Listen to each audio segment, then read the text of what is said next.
Good morning, guys. I am Shruti and I am back with another interview for my video blog. I am here at Sheraton Grand attending annual Global Convention 2016. That's the second edition of this conference by Entrepreneurship. This event is attended by CEOs, CTOs, startup founders, and people from other countries as well. So I have with me one of such entrepreneur who is a big name in Australia. He traveled from Bangalore to Australia and to pursue his dream, to pursue his calling, and therein he started this company Nifnex. Nifnex is into events. It's also a success academy. It is about recognition systems. But what is it exactly and how this person made it big out there in Australia? Well, let's hear from him and his story. He's none other than Zeeshan Pasha. Hi Zeeshan. Hi Shruti, thank you for having me. Thank you Zeeshan for agreeing to interview. It's a pleasure. Yeah. How are you? I'm good, thank you. And Good. how's Bangalore treating you? Oh, I love coming back to Bangalore all the time. I think over the last, I don't know, I've obviously been in Bangalore now for what, 10 or 5 days. Got another week to go. Enjoying all the food. My meetings revolve around food these days. So it's interesting. good. I'm a foodie. Foodie, is it? Yes. And do you miss Bangalore food? You are born and brought up in Bangalore, so how Yes. you shifted to Australia? I went to study in Australia, and I obviously stayed on and I did my masters and stayed on and got my PR and then got my citizenship and everything else. But Bangalore is still home. Keep coming back here. My parents and my family are still here, so I love coming back and enjoying my mom's cooking. I got my mom to actually feed me yesterday, Wow. and I recorded it. It's on social media now. Oh, that is so sweet. I think everybody loves mom's food because Absolutely. there's a special ingredient in out there that you don't find it anywhere. That's true. And that is mom's love. Absolutely, especially when you don't wash your hands. There's extra ingredient. No, I'm kidding. So, Yeah. So Zeeshan, how come you just shifted to Australia altogether? no, it wasn't. It wasn't a shift per se. So obviously, it's a transition that we go through in our lives, and I think the love for something sort of grows. For the love for Australia, love for success, love for a few other things just grew as I went along, and the circumstances sometimes dictate what you do. And I stayed in Australia because I love it, and I know that my family is back in Bangalore, so I can always travel back. But sometimes you do go with your love for the circumstance that you're in, and you make a living. You make that your life, and that's it's a transition. No, it wasn't a decision saying I'm moving to Australia today. Yeah. So how transition happened towards being an entrepreneur? Were you in a job and then you Yes. decided to take this journey? How is it? As an entrepreneur, there's always things that you start and it doesn't work, or you don't have the expertise, or you don't have the right maybe knowledge, or maybe you don't have the money or something like that at some point, and you underestimate or overestimate what's needed. So you always start something. Which may not always come to fruition, and my journey was something similar. I started a number of different organizations, and the concepts which I started working on. A lot of them didn't work. Some of them sort of almost were taking off, but then I think I didn't actually monetize a lot of it, or didn't commercialize enough of it. So obviously, when you're working for some other organization as a full-time job, and you try to put your part-time energy into something that you want to invest time and energy and money into, it doesn't always take off because your attention is diverted between 9 and 5, and sometimes you need to give time to your family or your friends, and if you don't do that, I think everything comes in the way. So a lot of entrepreneurs don't go through with it, mainly because of that reason. But I think my journey was such that I just made a decision that now, you know what, I'm going to give my company car keys back to my boss, and I'm going to actually make a decision to pursue my company. And it's already started. We already invested a lot of funds and money and time into it, so I figured give my 100%. So I resigned, went home, and gave my 100% to the company. Yes, so it was a transition. Life's always a transition. Transition. Change is the name of game. We are changing Absolutely. every moment. We are growing every moment. We are learning every moment. Yes, true. So what was your first company? The first thing that I started, I think back in, I can't remember when, it was probably 96 maybe, 97. It was a company called Star Marketers and Traders, and it was almost like a online trading, not an online but more trading for commodities and those kind of things. And the next thing I started, which didn't go too well, but the next thing I started was a company called Oz Compare. So it's OZ Compare. It was a new concept. We're trying to compare a lot of the products and services before you actually buy it. Letting customers and consumers making an informed decision before they buy. I think that was too big a concept for me to implement at that point. And without the expertise and the contacts and the knowledge and the money, I think I was venturing into something too big, which I didn't realize at that time. But I think I had to sort of let it rest. So then I actually went on to other things, and you always, as an entrepreneur, you keep trying different things, but you realize that you're lacking something, and that's the issue. And what about your latest venture, Nifnex? Tell us something about it. Well, Nifnex actually started off in a completely different phase as an employment agency, which didn't work. So I had to make a decision whether I had to lay it to rest again, or do I continue? The good thing was I followed my passion of helping the small to medium-sized businesses. That's always been my passion.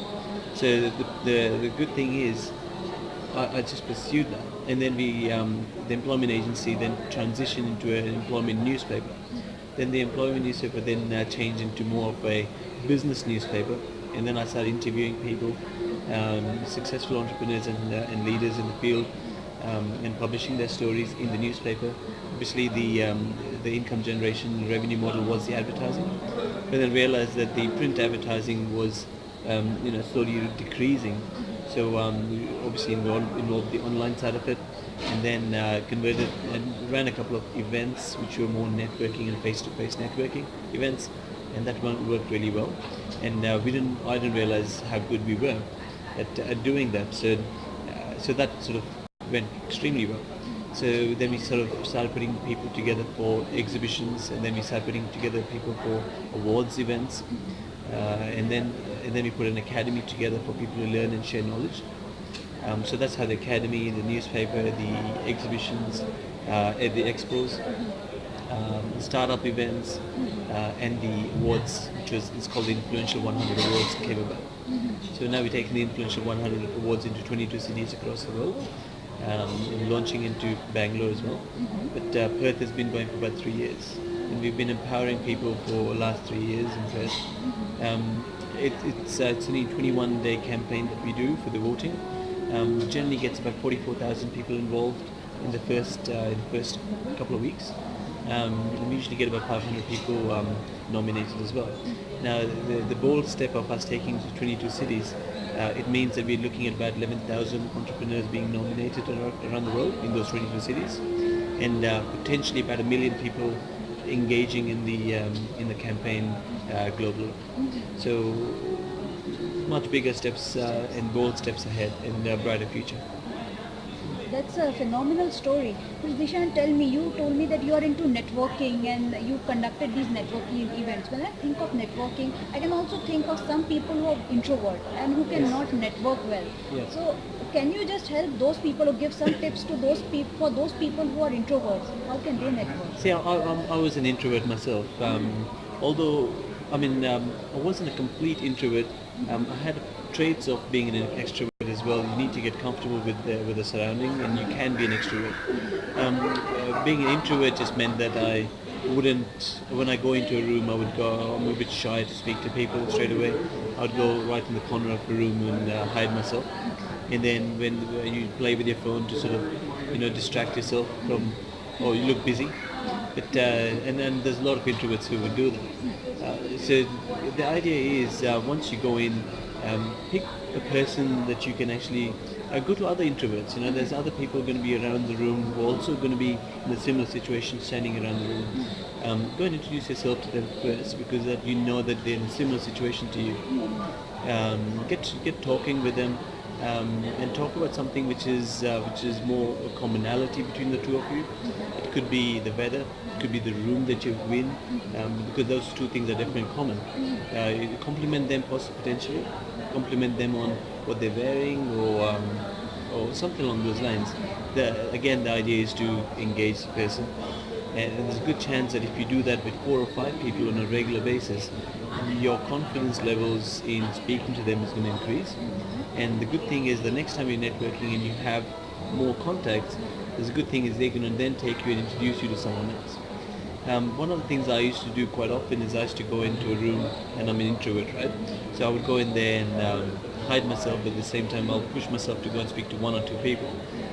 And then I would without fail, I would ask someone, is there someone in the room that you know that I should meet? And there's always someone who would say, I'm new at this place maybe, or someone would actually say, let me introduce you to someone else. This other thing is, if you probably want to go to the organizer, the person who's hosting the event, and say hello, because you're obviously been invited, and say, is there someone in the room that I should meet? And the host potentially knows everyone, and there's a 99% chance that he or she will introduce you to someone. And I think that's how you grow your network. That's introvert 101, networking.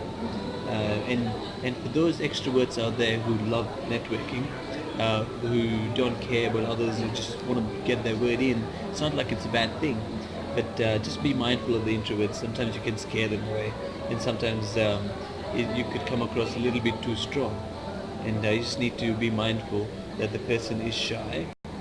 Just go easy on them. You mean to say empathy is an important element out here? Empathy is important everywhere, but I think mindfulness is very important as well. More important than empathy? Empathy you need regardless, but mindfulness just means that you are conscious of where you are, what you're doing, because a lot of the extroverts don't always realize how strong they can be with their hello, or how strong they can be with what do you do. I guess there's a way to do it. I'm not saying the extroverts are bad, don't get me wrong. I'm just saying that just be mindful for the extroverts, or the introverts in the room. Okay, so you mean to say you have to mold according to the situation? Absolutely. That's what you're trying Yes. to say. So I believe that you have some course on networking. Do you offer some course or some workshop? I know I do workshops and regularly help people with one-on-one as well. My one-on-one time seems to sort of run out these days, but and that's the reason why we put up a startup event the other day, where we just want to get people, rather than giving 20 hours to 20 people one-on-one. I don't like charging for it, but I feel like that's my way of giving back. We hosted an event with a few hundred people last weekend. So we brought all the different speakers who can talk about different parts of the startup, whether it's what structure of the company you should be registering, what sort of what's your marketing trends, what's a SWOT analysis. All these little things that goes into a business plan is extremely important. So what about personal branding? Is it also important? look, personal branding is more important than ever in this changing world, in this economy. With more and more competition coming into the picture, if you sort of go into, if you think of a person, if you think of a service that you need, there's a 99% chance you're thinking of a person who can help you. If you're thinking of someone who can help you, that's a person that's built their personal brand on that topic without even they knowing. It could potentially be, if you're thinking of, okay, I'm going to cook, I love Indian food, so if I think of biryani, I'm thinking of my mum. It's not like my mum is trying to build her personal brand, but she is remembered for her biryani. So my mum's built her brand, or personal brand on biryani. But at the same time, there's a good chance that she also helps other people with a couple of other things. So they would remember her for that. So I think a person can be remembered for different things. But the more you sort of bring it together and be remembered for one thing by multiple people, that's when the personal brand really is more effective. Yeah. And it's very important these days in this competitive world. And what are the components of personal branding? How can one make his or her brand more strong? Oh, there's a whole. It's not something that happens overnight. There's a. I wouldn't say there's a science behind it, but there's definitely a structure and strategy behind that you can put in. But the most important thing is be authentic. If you're not authentic and you're putting on a persona to show someone that this is what you do, it's going to take you longer because you're always going to be inconsistent. But you being consistent, being authentic, and being true to yourself, and building a whole atmosphere around you to put out authenticity at the same time expertise and authority brings in the people who actually want that topic from you and want to learn from you. So if you ask yourself what is it that you're really good at teaching someone, there's a good chance that you're an authority in that topic, and then that's what you want to focus on. And that's what the personal branding is. It's a journey. It is something that you build ongoing. But I think I was telling at the conference yesterday, if you focus on three things, how can you be seen more often? How can you be heard more often?